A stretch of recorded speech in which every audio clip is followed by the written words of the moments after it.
So hello everyone, welcome back to our channel. And video शुरू करने से पहले a big shout out to Tanuj Nain, जिन्होंने पिछले वीडियो पर ये कमेंट किया था। एंड ऐसे कमेंट्स ऑनेस्टली मुझे बहुत ज़्यादा मोटिवेट करते हैं और यही वजह है कि मैं और भी मेहनत से कंटेंट बनाने की कोशिश करता हूँ। So thank you Tanuj. And special thanks to Rahul Sharma, जिन्होंने पिछले वीडियो पर ये कमेंट किया था एंड इन्होंने रिस्पॉन्सिवनेस पर वीडियो बनाने के लिए कहा था। तो वैसे तो मैं इसे लास्ट पार्ट में कवर करने वाला था, पर राहुल आपके कहने पे मैं इसे इस पार्ट में कवर कर रहा हूँ। और फ्रेंड्स, अगर आपको भी किसी टॉपिक पर हेल्प चाहिए या फिर कोई डाउट हो तो आप प्लीज़ मुझे कमेंट करें, या फिर अगर आप चाहें तो मुझे डायरेक्टली इंस्टाग्राम पर डीएम भी कर सकते हैं। इंस्टाग्राम का लिंक आपको मेरे चैनल के डिस्क्रिप्शन में या फिर इस वीडियो के डिस्क्रिप्शन में मिल जाएगा। और अगर आपने इस चैनल को अब तक सब्सक्राइब नहीं किया तो प्लीज़ सब्सक्राइब कर दें। एंड अब बिना किसी देरी के चलते हैं अपने प्रोजेक्ट की तरफ।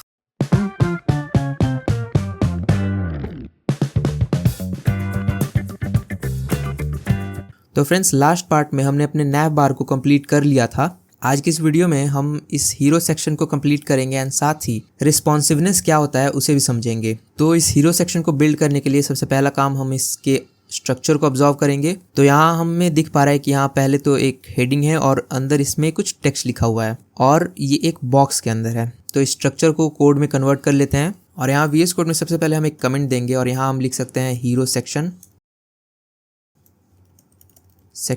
जिससे कि यहाँ पर हमारा कोड जो है सेपरेट हो सके। जैसे यहाँ पर हमने नैव बार लिखा था तो हमें पता है कि इतना दूर का जो कोड है वो नैव बार के लिए है। तो यहाँ पर हम सबसे पहले तो एक डिव क्रिएट कर लेंगे। इसे हम एक क्लास दे सकते हैं कार्ड, तो इसे डॉट कार्ड लिख कर हम क्रिएट कर लेंगे। एंड इसके अंदर हमारा एक हेडिंग आएगा वेलकम टू कोडस्फेयर। तो इसे हम चाहें तो H1 से क्रिएट कर सकते हैं, वेलकम टू कोडस्फेयर।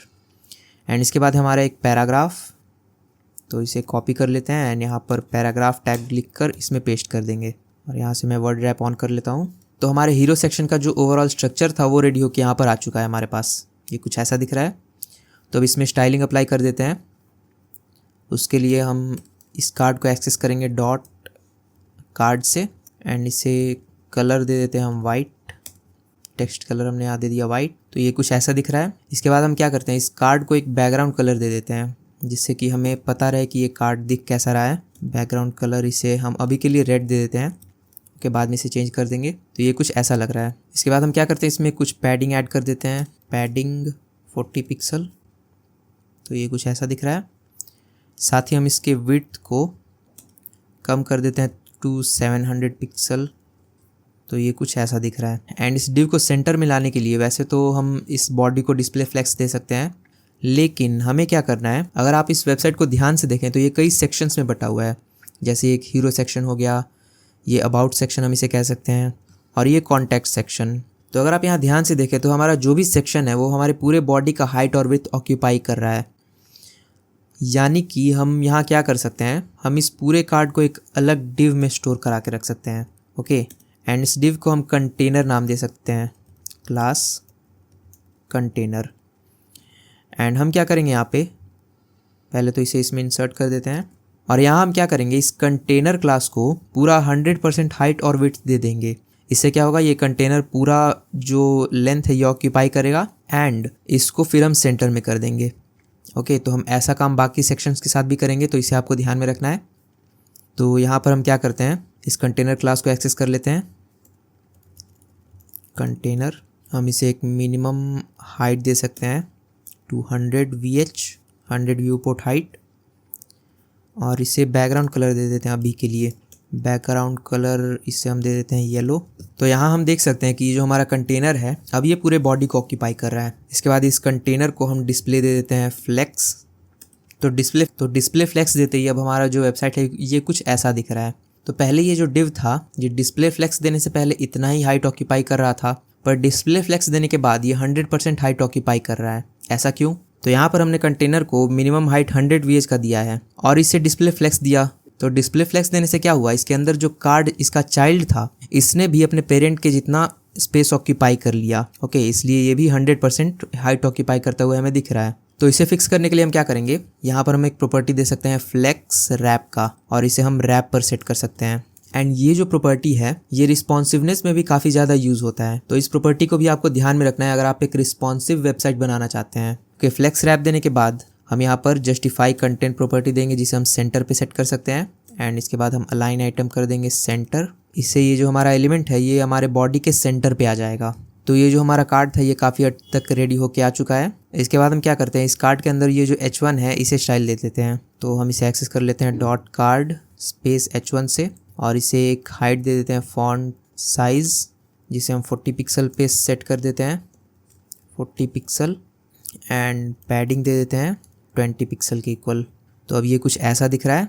एंड साथ ही हम इस कार्ड में टेक्स्ट अलाइन को सेंटर पे सेट कर सकते हैं ताकि ये जो टेक्स्ट है ये सेंटर पे आ जाए। देन हम इस कार्ड के पैराग्राफ को भी स्टाइलिंग दे देते हैं। कार्ड के अंदर जो पैराग्राफ है उससे हम फॉन्ट साइज़ दे देते हैं 18 पिक्सल के इक्वल, और यहाँ हम लाइन हाइट दे देते हैं 1.8 रैम के इक्वल। तो अब ये काफ़ी बेटर दिख रहा है। साथ ही यहाँ पर इस कार्ड में शार्प कॉर्नर्स हैं तो इसे थोड़ा सॉफ्ट कर देते हैं। तो उसके लिए हम प्रॉपर्टी डिफाइन करेंगे बॉर्डर रेडियस। बॉर्डर रेडियस इसको हम 1 रैम पर सेट कर देते हैं, 1 रैम। तो ये अब काफ़ी बेटर लग रहा है। तो इतने से हमारा ये जो हीरो सेक्शन था ये कम्प्लीटली क्रिएट हो चुका है। तो अब कलर्स को मैनेज कर लेते हैं। कलर्स के लिए सबसे पहले क्या करेंगे, कंटेनर को तो हम ट्रांसपेरेंट कर देते हैं सबसे पहले, ओके, या फिर हम इस बैकग्राउंड कलर को अभी के लिए रिमूव कर देते हैं। तो अब ये कुछ ऐसा दिख रहा है। एंड हमारे हीरो सेक्शन का ये जो कार्ड है इसे हम बैकग्राउंड कलर दे देते हैं वाइट, एंड इसकी ट्रांसपेरेंसी को हम कर देंगे इतना कम, ओके। तो ये कुछ ऐसा दिख रहा है। एंड इसमें एक ब्लर इफेक्ट भी ऐड कर देते हैं। ब्लर इफेक्ट के लिए हम प्रॉपर्टी डिफाइन करेंगे बैकड्रॉप फिल्टर का, बैकड्रॉप फिल्टर, जिसे हम सेट करेंगे ब्लर पे, ब्लर, और इसकी वैल्यू को हम दे देते हैं 10 पिक्सल। साथ ही हम यहाँ चाहें तो इसे और अट्रैक्टिव बनाने के लिए यहाँ एक बॉर्डर भी अप्लाई कर सकते हैं। तो हम एक बॉर्डर अप्लाई कर देते हैं 1 पिक्सल का सॉलिड और वाइट, एंड इसकी ट्रांसपेरेंसी को हम डिक्रीज़ कर देंगे। तो अब ये काफ़ी ज़्यादा अट्रैक्टिव दिख रहा है, ओके। तो ये जो हमारा कार्ड है ये प्रॉपर रेडी होके आ चुका है। साथ ही अगर आप एक चीज़ नोटिस करें कि अगर ये हमारा बैकग्राउंड थोड़ा और डार्क होता तो ये हमारे टेक्स्ट और भी अच्छे से दिखते। तो इसके लिए हम सिंपल सा एक काम क्या करेंगे, यहाँ ये जो बैकग्राउंड कलर को हमने रिमूव किया था इसे हम सेट कर देंगे ब्लैक पे, एंड ब्लैक सेट करने के बाद इसकी ट्रांसपेरेंसी को हम डिक्रीज़ कर देंगे, ओके। तो ये ट्रिक अप्लाई करने से ये बैकग्राउंड थोड़ा डार्क हो गया है, एंड इसे आप चाहें तो अपने अनुसार डार्क कर सकते हैं। इसकी ट्रांसपेरेंसी को आप इतना सेट कर दें तो अब ये काफ़ी बेटर दिख रहा है। इसके बाद हम समझ लेते हैं कि रिस्पॉन्सिवनेस क्या होता है। तो यहाँ पर ये जो वेबसाइट है ये हमारे सिस्टम में तो काफ़ी बेटर दिख रहा होगा, पर अगर हम इस वेबसाइट को अपने फ़ोन में देखें या किसी दूसरे सिस्टम में देखें तो ये काफ़ी अलग लग सकता है। जैसे अगर मैं आपको दिखाऊँ तो अगर आप यहाँ राइट क्लिक करें और इंस्पेक्ट वाले ऑप्शन पर क्लिक करें तो इंस्पेक्ट पर क्लिक करने से ये विंडो आपके पास ओपन होके आ जाएगा, और अगर आप इस वाले ऑप्शन पर क्लिक करेंगे तो आप अपने वेबसाइट की रिस्पॉन्सिवनेस को चेक कर सकेंगे। मतलब क्या कि अगर हमारे सिस्टम का स्क्रीन चेंज होता है तब हमारा वेबसाइट कैसा दिखेगा।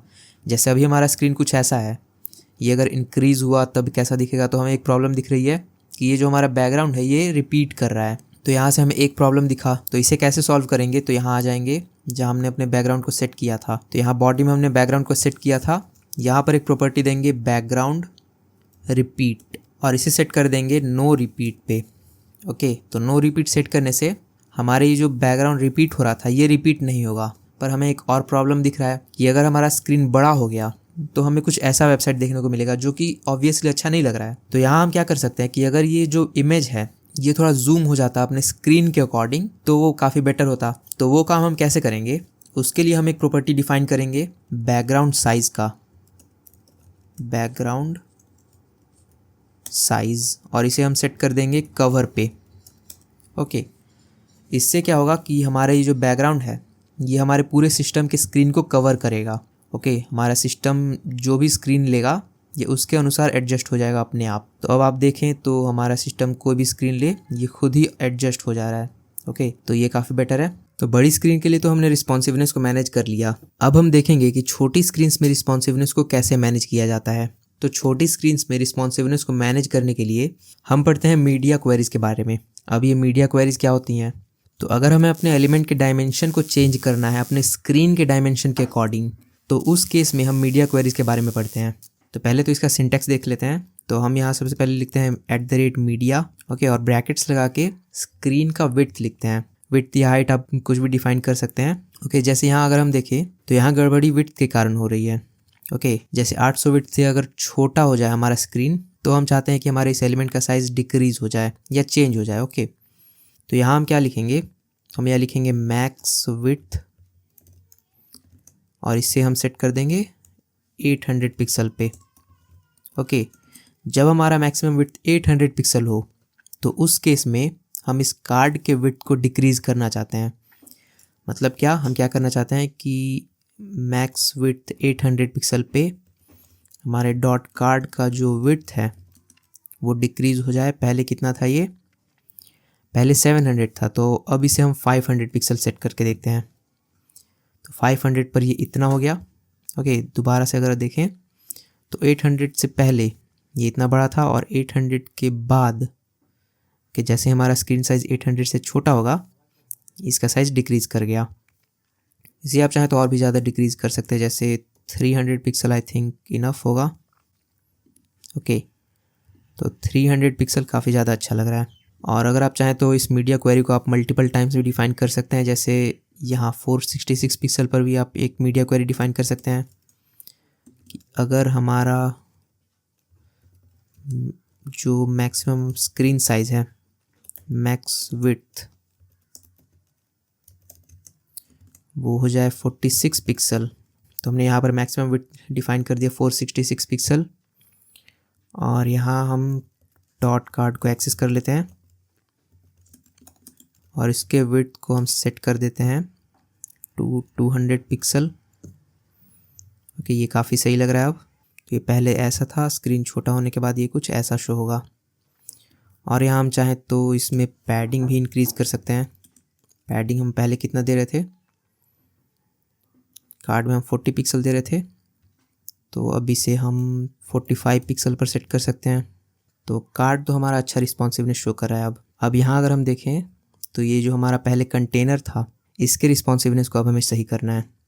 ओके, जैसे स्क्रीन साइज़ छोटा होने पे हमारा जो कंटेनर है वो छोटा हो जा रहा है, तो उसके लिए हम क्या कर सकते हैं, या तो यहाँ पर हम कंटेनर को एक्सेस करेंगे एंड उसके हाइट एंड विड्थ को मैनिपुलेट करेंगे, या फिर हम कंटेनर में ही कुछ प्रॉपर्टीज़ को डिफ़ाइन कर सकते हैं। जैसे हम यहाँ पर भी बैकग्राउंड अटैचमेंट को फिक्स्ड कर सकते हैं। साथ ही बैकग्राउंड अटैचमेंट फिक्स करने के बाद हम बैकग्राउंड पोजीशन को सेंटर पे रख सकते हैं और इसके बाद हम बैकग्राउंड साइज़ को फिक्स कर सकते हैं या कवर कर सकते हैं। तो यहाँ ये सारी प्रॉपर्टीज़ डिफ़ाइन करने के बाद अब हमारा ये जो कंटेनर है ये काफ़ी अच्छा रिस्पॉन्सिवनेस शो कर रहा है। यहाँ अगर आप देखें तो कार्ड भी सही है। यहाँ पर अगर आप देखें तो 450 के बाद से रिस्पॉन्सिवनेस में कुछ गड़बड़ी होना शुरू हो रही है। आप अगर चाहें तो इसमें और भी ज़्यादा मीडिया क्वेरीज़ का यूज़ कर सकते हैं और यहाँ पर और भी अच्छा रिस्पॉन्सिवनेस अप्लाई कर सकते हैं। तो जो नैव बार का रिस्पॉन्सिवनेस है इसे हम अगले पार्ट में कवर करेंगे। साथ ही अगले पार्ट में हम इस अबाउट सेक्शन को भी क्रिएट करेंगे एंड इसमें भी रिस्पॉन्सिवनेस को अप्लाई करेंगे। तो अगर आपने इस वीडियो को एंजॉय किया तो वीडियो को लाइक करें, शेयर करें एंड अगर आप इस चैनल पर नए हो तो इस चैनल को सब्सक्राइब करें। मिलते हैं आपसे जल्दी नेक्स्ट वीडियो में प्रोजेक्ट के 3rd पार्ट के साथ।